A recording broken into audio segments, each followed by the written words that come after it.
Hello guys, welcome back to another video. In this video, we are gonna discuss our assignment number 4, that is N Queen. And in this video, I'm gonna show you both the methods, that is first backtracking and second is branch and mount. As हमारी assignment में भी ये कहा गया है कि हमें N Queen का जो कोड है इसमें प्रोग्राम हमें दोनों back tracking and branch and bound दोनों में बोला हुआ है लिखने को. सो जैसे पिछले प्रैक्टिकल में अपने को नैपसैक वाला जो था उसमें और था, तो उसमें तुम कोई भी कर सकते थे. दैट्स वाई मैंने बैक ट्रैक वो वहाँ पे जो तुम्हें प्रोग्राम लिखवाया था वो डायनेमिक प्रोग्रामिंग में लिखाया था, ना कि ब्रांच एंड बाउंड मैंने वहाँ पे शो नहीं किया था. But over here it is mandatory to write the program both in using the backtracking approach as well as using the branch and mount. So the examiner might ask you both these ways and ask you to write the program in both these ways. So that's why we are gonna see both these methods.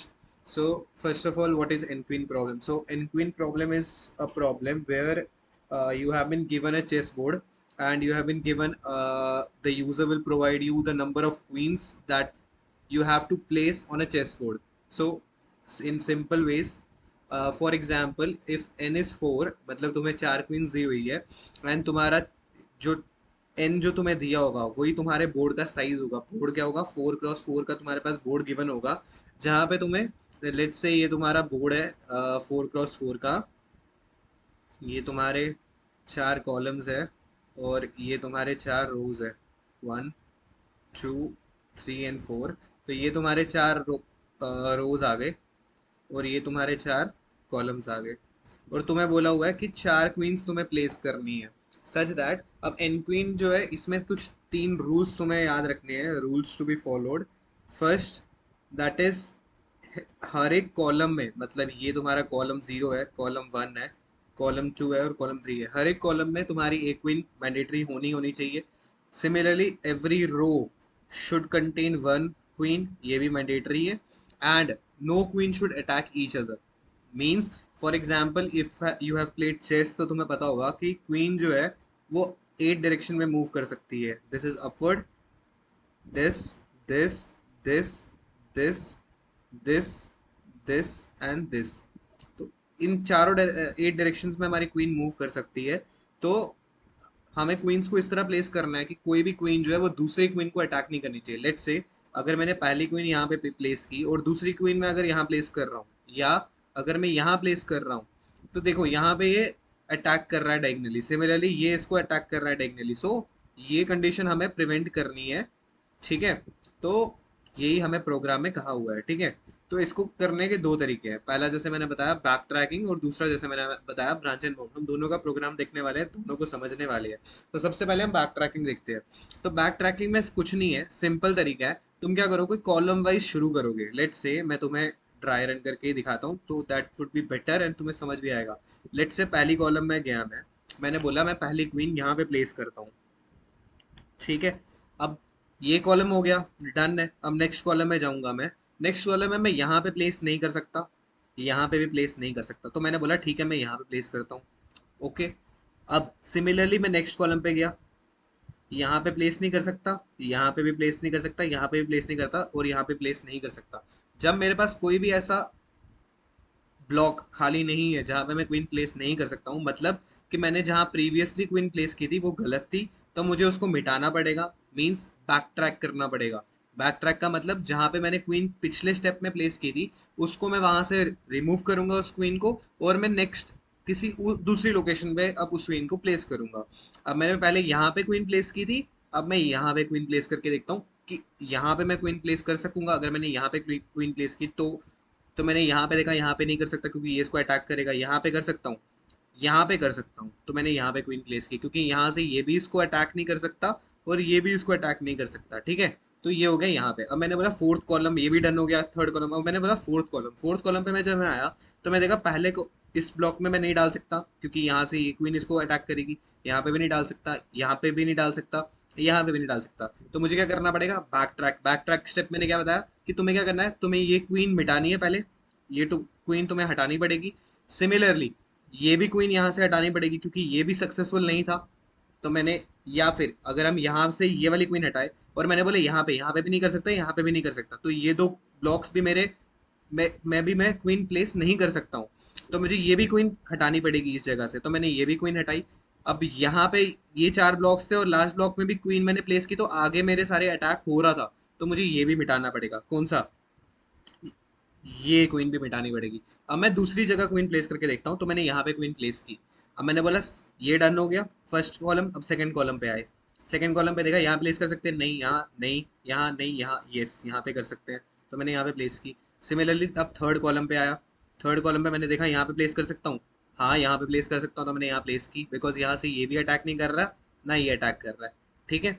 तो अब fourth column पे आया, fourth column पे देखा यहाँ पे कर सकता हूँ, यहाँ पे रख सकता हूँ नहीं, यहाँ पे रख सकता हूँ नहीं, यहाँ पे रख सकता हूँ यस। तो ये मेरा एक पॉसिबल सोल्यूशन हो गया। तो ये मुझे आंसर में शो करना है।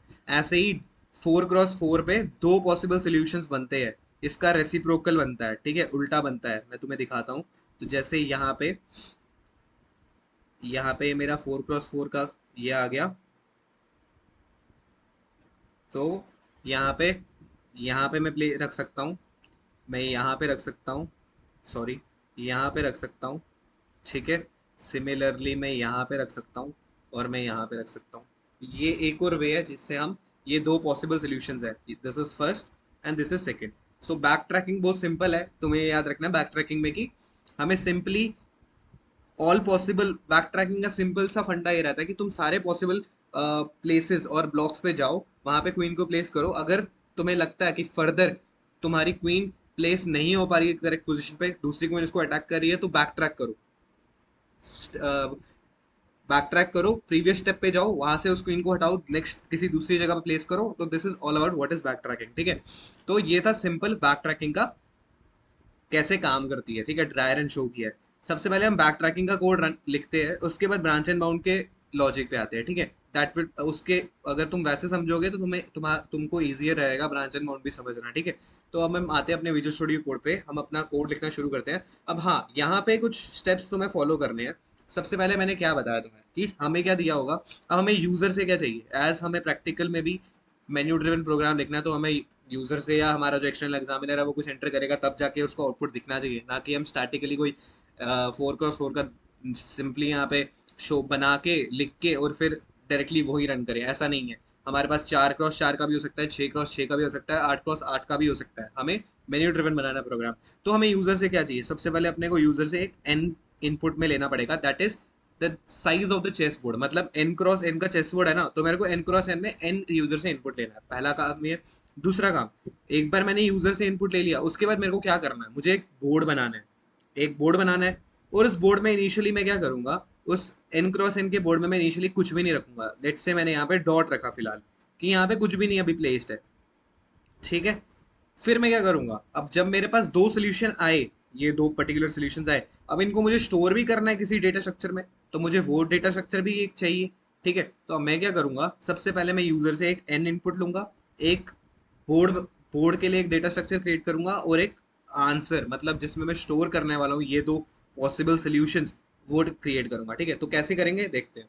सबसे पहले मैंने बोला यूजर को कि बताओ भाई मुझे enter the size of the chess board, तो वो मुझे बताएगा साइज हमारे चेस बोर्ड का, ठीक है। उसके बाद मैंने बोला कि मेरे को एक बोर्ड क्रिएट करना है, तो मैंने बनाया एक बोर्ड। और मैंने क्या बोला उसमें मैं क्या डालूंगा, डॉट डालूंगा पहले, तो मैंने बोर्ड बनाया एन साइज का, ठीक है। सिमिलरली मेरे को क्या चाहिए, एक आंसर चाहिए जिसके अंदर में ऑल द पॉसिबल सॉल्यूशंस जो है उनको स्टोर कर सकूं।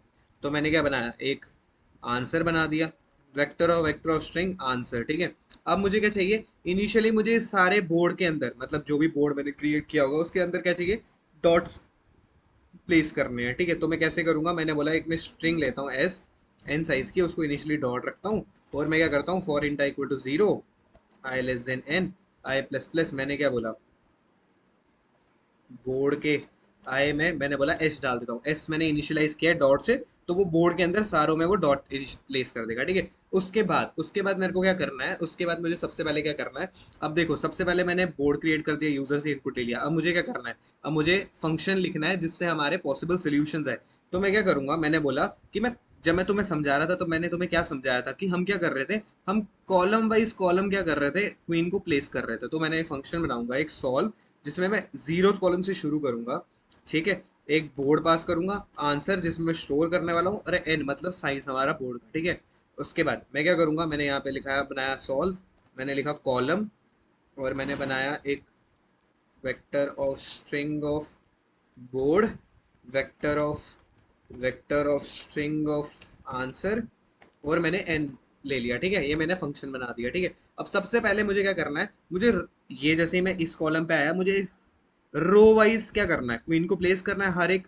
अब जैसे मैंने बोला था कि 3 रूल्स है, सबसे पहले मेरे को हर एक कॉलम में क्वीन प्लेस करनी है, हर एक रो में क्वीन प्लेस करनी है, ठीक है। और तीसरा रूल था कि कोई भी क्वीन जो है वो अटैक नहीं करनी चाहिए। तीसरे रूल पे बाद में आते हैं, पहले हमें क्या करना है, रो वाइज हमें, कॉलम वाइज तो मैंने यहाँ पे कॉलम वाइज चाह रहा हूँ मैं, बट मुझे एक लूप चलाना पड़ेगा रो के लिए भी, ठीक है। तो मैंने बोला row is equal to 0, row less than n row plus plus. अब मैंने क्या बोला, मैंने बोला हर एक रो और कॉलम में मुझे चेक करना है कि क्वीन जो है वो सेफ है कि नहीं है, ठीक है।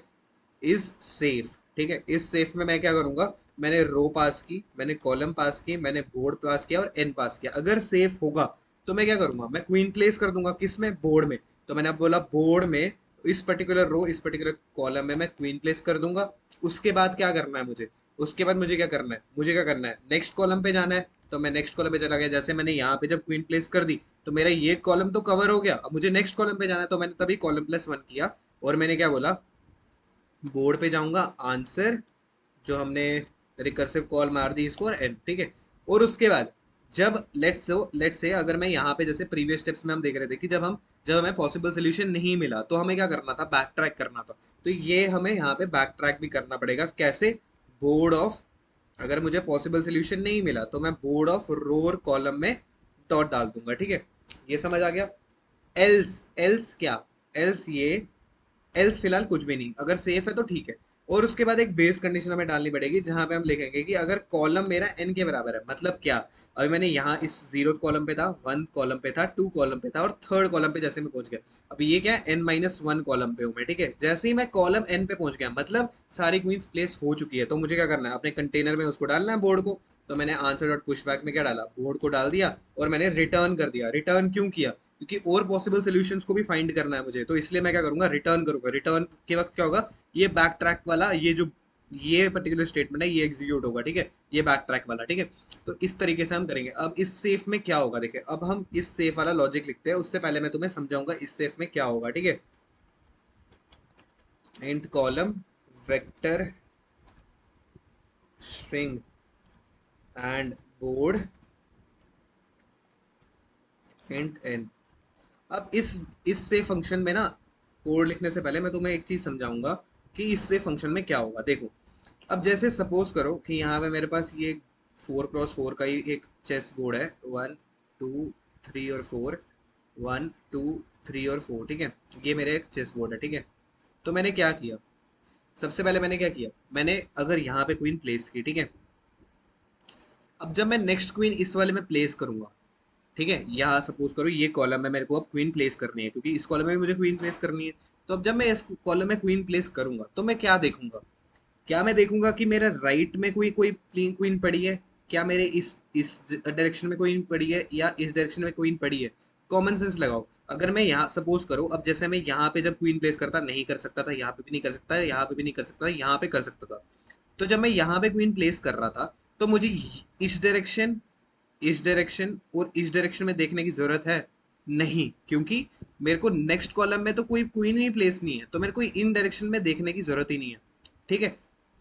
इन द सेम वे, क्या मुझे ऊपर देखने की जरूरत है और नीचे देखने की जरूरत है, अगेन नहीं। क्यों, बिकॉज एक कॉलम के अंदर एक ही क्वीन आएगी, ठीक है। तो ये 5 केस है, ये तो मेरे को देखना ही नहीं है। तो मुझे देखना क्या है, मुझे सिंपली एक चीज देखनी है कि मेरे ये लेफ्ट डायगोनल, ये लेफ्ट कॉलम, और ये राइट डायगोनल, मतलब इस डायरेक्शन में और इस डायरेक्शन में अगर कहीं पे भी क्वीन प्लेस्ड है, तो मैं क्वीन किस उस पर्टिकुलर ब्लॉक में प्लेस नहीं कर सकता। जैसे मैं जब यहाँ पे अगर क्वीन प्लेस कर रहा था, तो मैं क्या देखता, मैं यहाँ पे देखता, मैं यहाँ पे देखता, और मैं यहाँ पे देखता।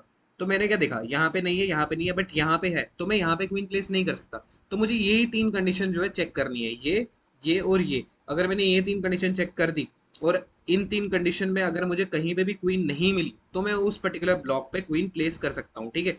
कैसे, जैसे यहाँ पे हम देख रहे थे कि यहाँ पे जब मैंने क्वीन प्लेस की, तो मैंने क्या देखा, यहाँ पे कोई क्वीन नहीं है, यहाँ पे कोई क्वीन नहीं है, यहाँ पे कोई क्वीन नहीं है, तो मैं यहाँ पे क्वीन सक्सेसफुली प्लेस कर सकता था। सिमिलरली अगर मैं यहाँ पे था तो मैंने क्या देखा, यहाँ पे कोई नहीं है, यहाँ पे कोई नहीं है, बट यहाँ पे है, तो मैं यहाँ पे प्लेस नहीं कर सकता था। ठीक है, तो हम क्या करेंगे, ये जो हमने फंक्शन बनाया पूल, हम क्या करेंगे, ये तीन कंडीशन चेक करेंगे। अब ये तीन कंडीशन कैसे चेक करेंगे देखते हैं। अब जब मैं ये वाली कंडीशन चेक कर रहा हूँ, सपोज ये वाली, यहाँ पे मेरी क्वीन है, ये वाली कंडीशन चेक कर रहा हूँ, तो मैं क्या करूंगा, ये मेरा कॉलम है और ये मेरा रो है। तो मैं क्या कर रहा हूँ, मैं यहाँ इस डायरेक्शन में जा रहा हूँ। इस डायरेक्शन का मतलब रो मेरा ऊपर जा रहा है और कॉलम मेरा इस डायरेक्शन में जा रहा है। मतलब मैं रो को माइनस माइनस करूंगा, कॉलम को माइनस माइनस करूंगा। कब तक, जब तक रो जो है वो greater than equal to zero है। ठीक है, एंड मेरा कॉलम जो है वो भी greater than equal to zero है। ठीक है, और मैं चेक करूंगा कि अगर मेरी कोई क्वीन प्लेस है, अगर मेरी कोई क्वीन इस डायरेक्शन में प्लेस है, तो मैं क्या करूंगा, मैं फॉल्स रिटर्न मार दूंगा। ठीक है, सिमिलरली जब मैं इस डायरेक्शन में चेक करूंगा, अगर मैं इस डायरेक्शन में चेक करूंगा, तो मुझे रो को हिलाने की जरूरत है नहीं, मुझे सिर्फ कॉलम को माइनस माइनस करना पड़ेगा। कब तक, जब तक वो greater than equal to zero है। ठीक है, और अगर कोई भी, अगर सपोज करो लेफ्ट में अगर कोई क्वीन प्लेस होगी, तो मैं क्या करूंगा, सिमिलरली फॉल्स रिटर्न करूंगा। सिमिलरली जब मैं इस डायरेक्शन में देख रहा हूँ, कौन से, इस डायरेक्शन में, तो मुझे क्या देखना है, रो को मुझे इंक्रीज करना है, कॉलम को मुझे डिक्रीज करना है। मतलब रो को मैं इंक्रीज करूंगा, प्लस प्लस करूंगा, और कॉलम को मैं डिक्रीज करूंगा। कब तक, रो जब तक less than n and column जब तक greater than equal to zero है। ये दो कंडीशन चेक करूंगा। अब यानी जब ये तीन कंडीशन जब मैंने सेटिस्फाई कर दी, और अगर इन तीनों कंडीशन में मेरे को क्वीन नहीं मिली, तो मैं क्या करूंगा, I will simply return true. और अगर वो ट्रू प्लेस हो गया, तो यहाँ पे देखो, जैसे ही अगर ट्रू हो गया तो क्या होगा, मैं क्वीन प्लेस कर दूंगा, नेक्स्ट कॉलम पे चले जाऊंगा, सेम वही कंडीशन चेक करूंगा, ये सेफ वाली। और अगर वो कंडीशन ट्रू हुई तो क्वीन प्लेस करूंगा। सिमिलरली जैसे ही कॉलम जो है एन तक पहुंच जाएगा, मतलब इस लास्ट तक पहुंच जाएगा, ठीक है, तो मैं क्या करूंगा, वो पर्टिकुलर सोल्यूशन जो है, वो आंसर जो मेरा कंटेनर है उसमें स्टोर कर दूंगा और रिटर्न कर दूंगा। मतलब नेक्स्ट पॉसिबल सोल्यूशन को ढूंढने लगूंगा। तो सिंपल सा लॉजिक है। अब हम इसको देखते हैं करना कैसे है। ठीक है, तो मैं क्या कर रहा हूँ, एक प्री रो ले रहा हूँ जिसमें मैं रो रख रहा हूँ, और एक प्री कॉलम रख रहा हूँ जिसको मैं कॉलम रख रहा हूँ। अब ये तुम बोलोगे ये क्यों किया है, ये मैं आगे बताता हूँ तुम्हें। पहला हम क्या देख रहे हैं, लेफ्ट अपर डायगोनल। ठीक है, इसमें क्या करेंगे हम, while row is greater than equal to zero, जैसा मैंने बताया वैसे ही मैं कोड लिख रहा हूँ। While row is greater than equal to zero and column is greater than equal to zero, हम क्या कर रहे हैं, इफ बोर्ड का रो और कॉलम में अगर कहीं पे भी मुझे क्वीन दिखी, तो मैं क्या करूंगा, फॉल्स रिटर्न कर दूंगा, और रो माइनस माइनस करूंगा, कॉलम माइनस माइनस करूंगा, तब तक जब तक मेरा रो जो है वो greater than equal to zero, column greater than equal to zero है। अब मैंने ये इसलिए किया प्री रो और प्री कॉलम में, इसलिए मैंने रो और कॉलम को सेव किया, बिकॉज जब मैं ये ऑपरेशंस परफॉर्म कर रहा था, तो उस वक्त क्या होता, अगर मैं अब डायरेक्टली क्या करता, वाइल दूसरा कंडीशन, कौन सा कंडीशन था दूसरा, लेफ्ट वाला। ठीक है, लेफ्ट कॉलम वाला, मतलब ये वाला। ठीक है, ये वाला अगर मैं सीधे करता, while column is greater than equal to zero, ठीक है, मैं क्या कर रहा था, बोर्ड का इफ बोर्ड का रो और column, if it is equal to q, तो मैं क्या करता, रिटर्न कर देता फॉल्स, और मैं क्या करता, कॉलम को माइनस माइनस करता।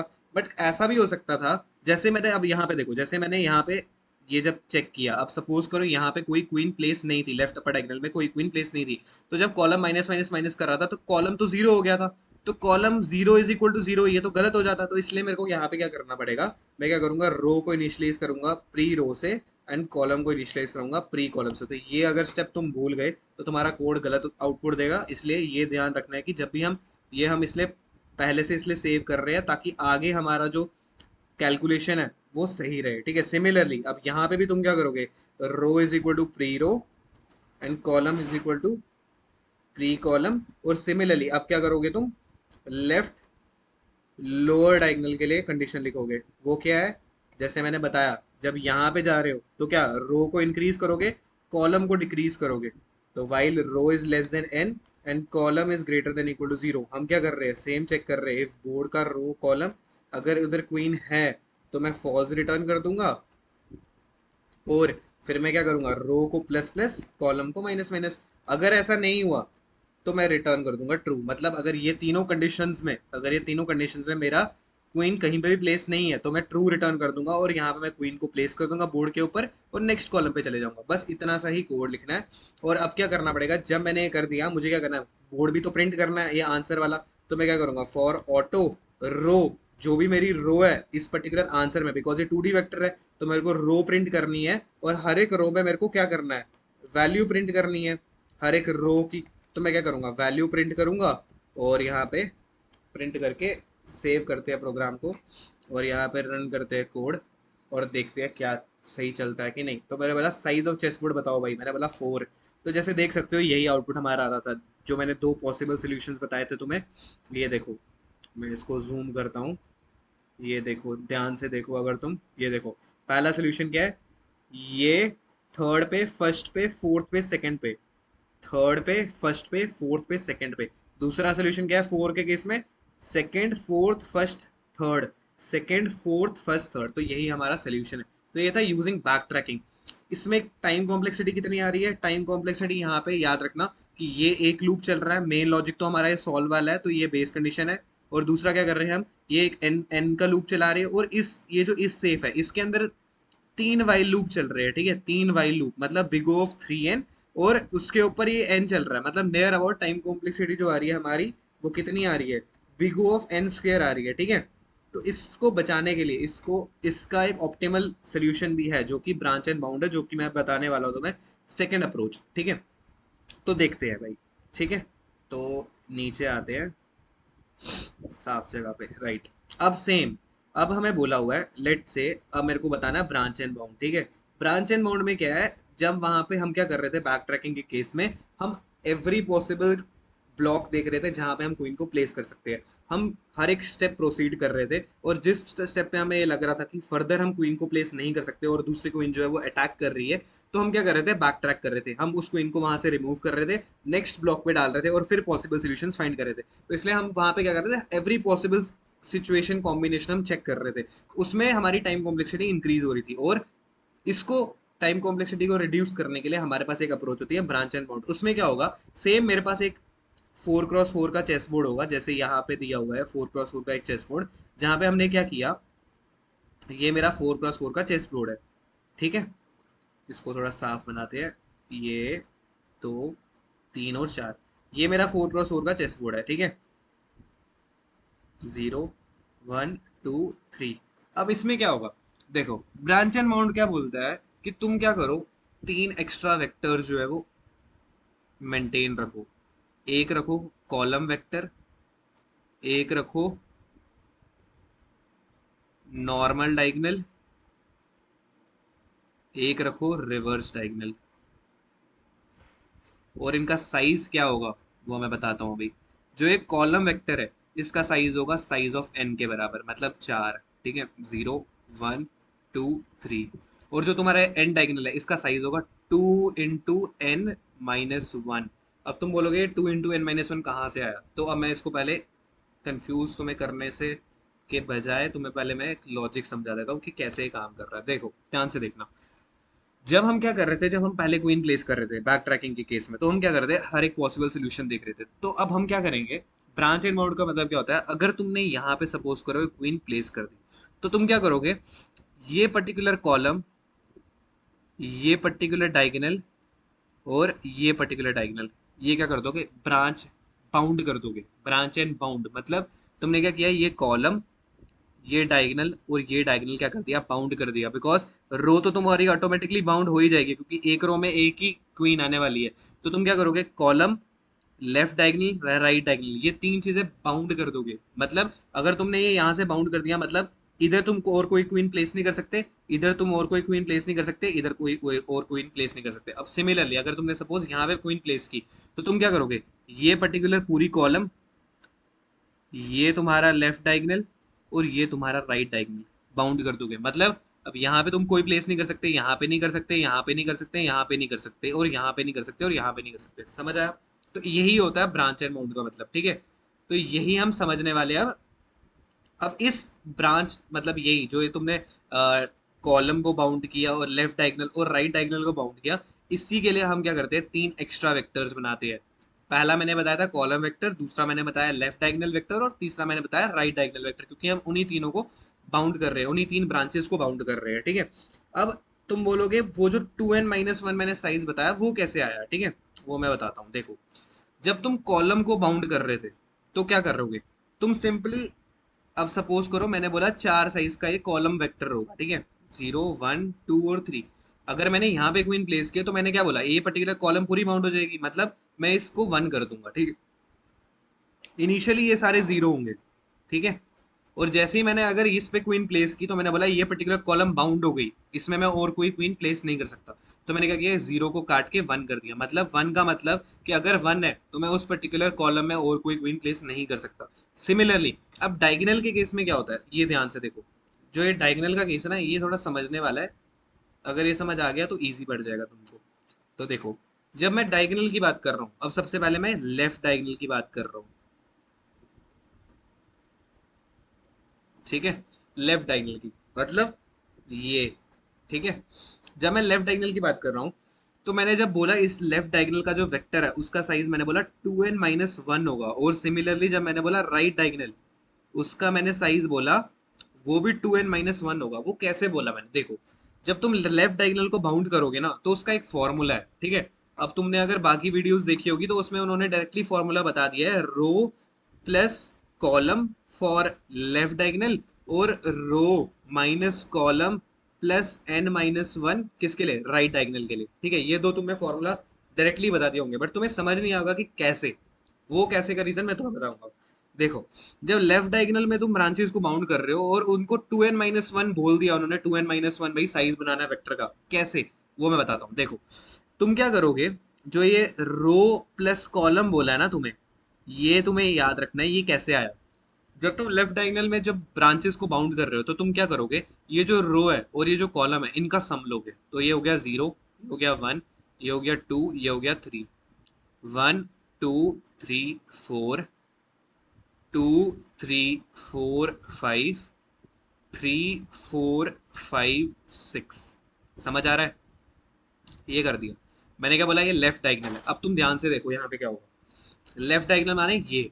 तो देखो 2n-1 कैसे आया, ये देखो, ये पहला डायगोनल, दूसरा, तीसरा, चौथा, पांचवा, छठा और सातवां। एन क्या था, एन था 4, और मैंने क्या बोला 2n-1 मतलब 2 × 4 - 1 मतलब 7। तभी मैंने बोला कि, और ये रो प्लस कॉलम समझ आया। इस रो प्लस कॉलम का मतलब मैं आगे फिर से समझाऊंगा, अभी फिलहाल मेरा जो मतलब था बताना तुम्हें वो था ये 2n-1 कैसे आया, ठीक है। अब ये रो प्लस कॉलम का क्या फंडा है वो मैं तुम्हें बाद में समझाऊंगा। सिमिलरली मैंने बोला राइट डायगोनल के लिए भी 2n-1 है, कैसे, अब वो तुम्हें समझाता हूँ। देखो, ये मिटाता हूँ, ठीक है। अब मैंने फिर से 4 × 4 का एक चेस बोर्ड बनाया, फर्स्ट, सेकंड, थर्ड और फोर्थ, फर्स्ट, सेकंड, थर्ड और फोर्थ। ये हो गया 0, 1, 2, 3, 0, 1, 2 और 3, ठीक है, ये समझ आ गया। अब क्या बोला मैंने, जो राइट डायगोनल है उसमें हमारा फॉर्मूला क्या है, रो माइनस कॉलम प्लस n-1। रो क्या है 0, कॉलम क्या है 0, n क्या है 4, तो यहाँ पे हम डालेंगे 3, ठीक है। 0 - 0 प्लस 4 - 1 हो गया 3। सिमिलरली हो जाएगा 2, 1, 0, ये हो जाएगा 4, 3, 2, 1, 5, 4, 3, 2, ये हो जाएगा 6, 5, 4, 3। एक बार क्रॉस चेक करता हूँ, 3 - 0 प्लस n है 4 - 1, 4, 3 - 0 इज 3 प्लस 4 इज 7 - 1 इज 6, सही है, ठीक है। तो ये इस तरीके से काम कर रहा है, ये जो फॉर्मूला था इससे ये हमने क्या बनाया, टेबल में वैल्यूज फिल कर दी। अब देखो राइट डायगोनल माने, राइट डायगोनल माने ऐसे, तो ये देखो राइट डायगोनल 1, 2, 3, 4, 5, 6 और 7। अब समझ आए 2n-1 साइज क्यों लिया है। कॉलम का तो समझ आ जाता है कि n लिया है, क्यों लिया है, क्योंकि कॉलम तो चार ही है। बट ये लेफ्ट डायगोनल और राइट डायगोनल का 2n-1 साइज क्यों लेते हैं, ये इस चीज को समझाने के लिए मैंने ये तुम्हें डायग्रामेटिकली समझा दिया, ठीक है। अब उसके बाद एक और चीज, अभी ये रो प्लस कॉलम और ये जो रो माइनस कॉलम, ये जो फॉर्मूला है ये कैसे बना है, इसको समझने के लिए फिर से मैं तुम्हें एक बार बता देता हूँ, ठीक है। अब मैंने क्या बोला, जब मैं पर्टिकुलर क्वीन जब प्लेस करूंगा, ठीक है, यहाँ पे डायग्राम थोड़ी गंदी हो गई है तो इग्नोर करना, मैं माउस से बना रहा हूँ ये सब, ठीक है। तो मेन तो मैं समझना, चीज चीज को समझना है। तो समझ आया, तो यहाँ पे एक्स्ट्रा हो गया, यहाँ पे जोड़ देते हैं, ठीक है। ठीक है, जैसे 0 1 2 और 3। अब देखो, पहला लेफ्ट डायगनल, ठीक है। लेफ्ट डायगनल में क्या बोला, रो प्लस कॉलम। अब मैंने क्या बोला, सेम 0 1 2 3, 1 2 3 4, 2 3 4 5, 3 4 5 और 6। जब मैं ये प्लेस कर रहा हूँ तो तुम एक चीज नोटिस करो, मैंने बोला जब मैं कॉलम में कोई क्वीन प्लेस करूंगा तो मैं वो पर्टिकुलर कॉलम पूरी बाउंड कर दूंगा ऐसे। समझ आया? अब सपोज करो मैंने यहाँ पे क्वीन प्लेस की, लेफ्ट डायगोनल क्या करेगा, मैं क्या करूंगा, रो प्लस कॉलम जो भी है, जो भी ब्लॉक में रो प्लस कॉलम का सम 2 है जहां पे मैंने क्वीन प्लेस की है, वो मैं पूरा बाउंड कर दूंगा, मतलब उसको मैं उधर में क्वीन प्लेस नहीं कर सकता। सिमिलरली अब मैंने बोला, मैंने अगर यहाँ पे क्वीन प्लेस की, तो मैंने बोला जिस जिस ब्लॉक का सम, रो प्लस कॉलम का सम 5 है, मैं उसको बाउंड कर दूंगा। तो समझ आया रो प्लस कॉलम क्यों हमने ऐसे यूज किया है, ठीक है। तो ये था लॉजिक हमारे रो प्लस कॉलम का। अब सिमिलरली रो माइनस कॉलम का लॉजिक क्या है, रो माइनस कॉलम ये अब मैं बताने वाला हूँ राइट के लिए, ठीक है, कि row minus column plus n minus one क्यों है। बिकॉज अगर मैं ध्यान से बताऊं तो ये देखो, ये क्या बन रहा था, 3 2 1 0, ये बन रहा था 4 3 2 1, ये बन रहा था 5 4 3 2, ये बन रहा था 6 5 4 3। अब देखो, अब सपोज करो सिमिलरली मैंने यहाँ पे कोई क्वीन प्लेस कर दी, तो मैंने क्या बोला, जिसका भी सम, जिस पर्टिकुलर ब्लॉक का row minus column plus n minus one जो है वो 1 है, उसको बाउंड कर दो। तो ये बाउंड हो गया, ये तो राइट डायगोनल ने बाउंड कर दिया। सिमिलरली ये भी बाउंड कर दिया राइट डायगोनल ने। सिमिलरली ऐसे ऐसे करके, ये इसलिए अलग फॉर्मूला है, ये इसलिए अलग फॉर्मूला है, ठीक है। अब समझ आ गया होगा आई होप। तो अब चलते हैं कोड की तरफ और देखते हैं कैसे इसको हम कोड करने वाले हैं, ठीक है। तो अभी फिलहाल के लिए मैं इस पर्टिकुलर चीज को कमेंट करूंगा क्योंकि बैक ट्रैकिंग का डन हो चुका है। तो back tracking is done for now, ठीक है। अब हम करेंगे ब्रांच एंड बाउंड, ठीक है, ब्रांच एंड बाउंड, ठीक है। कोड का लिंक तुम्हें डिस्क्रिप्शन में मिल जाएगा, मेरे गिटहब से तुम देख सकते हो कोड, ठीक है। अब ब्रांच एंड बाउंड में क्या बोला मैंने, ब्रांच एंड बाउंड में हमें क्या चाहिए, 3 एक्स्ट्रा वेक्टर बनाने हैं, ठीक है। और वो इन टाइप के होंगे। सबसे पहले मैंने बोला लेफ्ट, बिकॉज लेफ्ट की जगह तुम इसको कॉलम भी दे सकते हो, और इसका साइज होगा n। सिमिलरली जो मैंने बताया वैसे ही मैं लिखने वाला हूँ कोड, ठीक है, तो टेंशन ही लो। वेक्टर इंट, मैंने बोला लेफ्ट डायगोनल, ठीक है, उसका साइज क्या मैंने बोला, 2n-1। अब तुम्हें डाउट नहीं होगा 2n-1, अगर मैं पहले तुम्हें डायरेक्टली लिख देता 2n-1, या तुमने अगर बाकी वीडियोस भी देखी होंगी तो उसमें तुम्हें, किसी और की वीडियो देखी होगी तो तुम्हें डाउट आ रहा होगा कि 2n-1 कैसे आया, ठीक है। तो वो मैंने इसलिए बताया तुम्हें कि कैसे आया है, ठीक है। ये बना दिया, ठीक है। और इसको इनिशियलाइज भी कर लेते हैं 0 से सबको, ठीक है। इनिशियली ये सारे 0 है, ठीक है। ये समझ आ गया। अब मैंने क्या बोला, अब मैं जो ये सॉल्व फंक्शन है सेम रहेगा, सेम 0th कॉलम से शुरू करेंगे, बट अब यहाँ पे क्या करेंगे, ये कॉलम भी दे देंगे यार, ठीक है। Left diagonal, right diagonal, board, answer, और अपना एन, ठीक है, ये पास किया, ठीक है। अब यहाँ पे क्या करते हैं, इसको कर देते हैं कमेंट, ठीक है।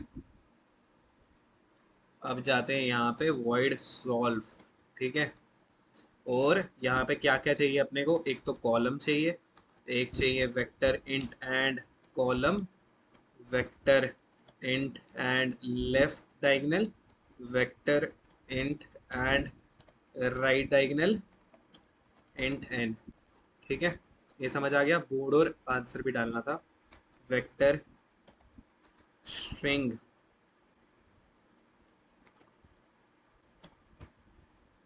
ये हो गया अपना बोर्ड। और एक और चीज रह गई अपनी, दैट वाज, यहाँ पे इसको ऐसे कर देते हैं, vector string, sorry that was a 2D vector of string. यहाँ पे अपना आंसर आ गया और ये अपना आ गया, ठीक है। समझ आ गया अभी तक? बढ़िया, जूम कर देते हैं थोड़ा सा, ठीक है। अब क्या करना है, अब सबसे पहले सेम वही रो वाइज डालो, रो less than n, row plus plus. अब मुझे क्या करना है, अब मेरे को सबसे पहले मैं क्या कर रहा था कि अगर मेरा जो एक कॉलम है ये जीरो है, लेफ्ट डायगोनल में भी अगर जीरो है और राइट डायगोनल में भी जीरो है, मतलब कि मैं वहां पे क्वीन प्लेस कर सकता हूँ। कंडीशन चेंज होगी, देखो। इफ मेरा कॉलम का रो जीरो है एंड देखो लेफ्ट डायगोनल जो है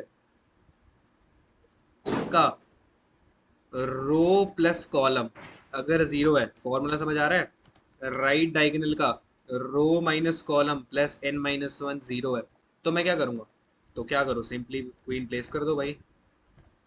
क्वीन प्लेस कर दी, फिर उसके बाद उसको अपडेट भी तो करो, कॉलम और लेफ्ट डायगोनल और राइट डायगोनल को। Column row one, left diagonal का row plus col one, right diagonal का row minus col plus n minus one one. और उसके बाद क्या करना है, नेक्स्ट कॉलम पे जाओ भाई, recursive call again, column plus one के लिए लेफ्ट डायगोनल, राइट डायगोनल, उसके बाद बोर्ड, सॉरी, आंसर और एन। ठीक है, उसके बाद back track, branch and bound तो है बट बैक ट्रैक तो करना पड़ेगा भाई, क्योंकि सोल्यूशन जब एक मिल गया दूसरे सोल्यूशन के लिए भी तो जाओगे ना, तो इसको वापस जीरो कर दो सेट। और फिर ऊपर तो बेस केस भी लिखना पड़ेगा ना, कि अगर कॉलम एन के बराबर हो गया तो आंसर में पुश बैक कर दो ना यार, किसको, बोर्ड को, और फिर रिटर्न कर जाओ। बस इतना सही कोड है, देखो यहाँ पे क्या हुआ, और यहाँ पे एल्स कंडीशन भी आ जाएगी अपनी, एल्स के अंदर अपना एक कोड डाल देते हैं पूरा। ठीक है, तो ये अपना कोड हो गया छोटा सा। अब यहाँ पे देखो टाइम कॉम्प्लेक्सिटी क्या हुई, एन, और यहाँ पे तुम्हारा एन स्क्र बच गया। ठीक है, यूजिंग दीज फॉर्मूलाज। ओके, तो यहाँ पे क्या कर रहा हूँ मैं, यहाँ पे क्या गलती हो रही है, ये क्या हो रहा है, आइडेंटिफायर इज अनडिफाइंड, किया तो है भाई। चलो देखते हैं, एक सेकेंड, ये हो गया, ये भी हो गया। ठीक है, अब यहाँ पे सिमिलरली ऐसे एक बार इसको रन करते देखते हैं क्या हो रहा है। If column is equal to n, n pass नहीं किया क्या, सो void solve column string n for int I equal to 0, s equal to n। क्या गलती हो रही है, column equal to n, solve में क्या पास किया मैंने, zero column, left diagonal, right diagonal, board and this is why this is complaining, identifier and is undefined. ये क्या है भाई, यहाँ पे तो डिफाइन किया है। एक second, let me check it out. Okay, so गलती कुछ नहीं थी, जब मैंने यहाँ पे कमेंट किया था तो वो बाकी चीज़ को कमेंट नहीं हुआ था, तो दैट्स वाई वो एरर दे रहा था, और यहाँ पे कॉल एक्स्ट्रा मैंने मिस कर दिया था। तो और बाकी कोई चेंज नहीं है कोड में, देखो यहाँ पे सॉल्व फंक्शन सेम है, कॉलम अगर एन के बराबर है तो आंसर पुश, वरना सेम कंडीशन जीरो है अगर तो बोर्ड में डाल देंगे, क्यूब कर देंगे और बाकी वन कर देंगे, और फिर ये बैक ट्रैक का स्टेप हो गया सेम। ठीक है, और बाकी यहाँ पे भी कोई चेंज नहीं है, सेम है।